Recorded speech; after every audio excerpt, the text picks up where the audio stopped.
The fear that had gripped Ogodomigo for so long, it was starting to crack.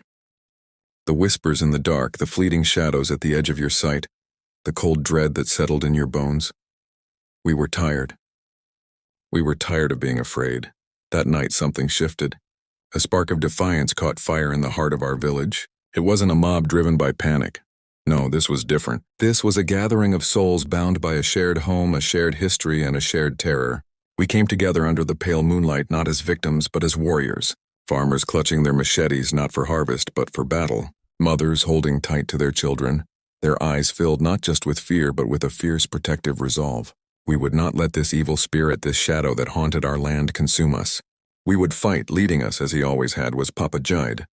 His face, a roadmap of wrinkles and wisdom, was grim but resolute.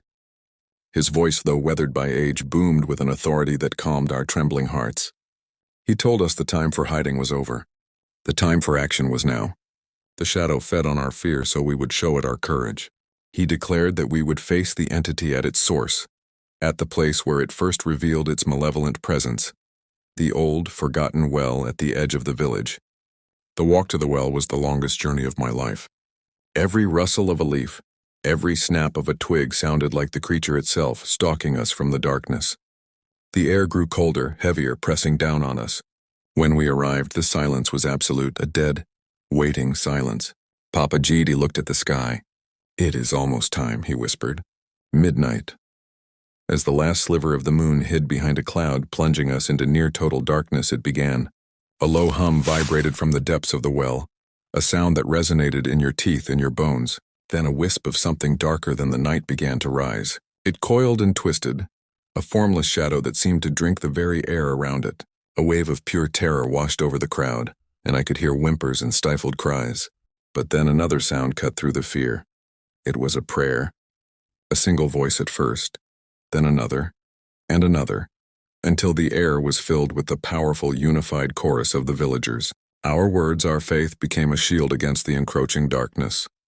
And right at the forefront, standing unflinchingly beside Papa Jide, was young Emeka.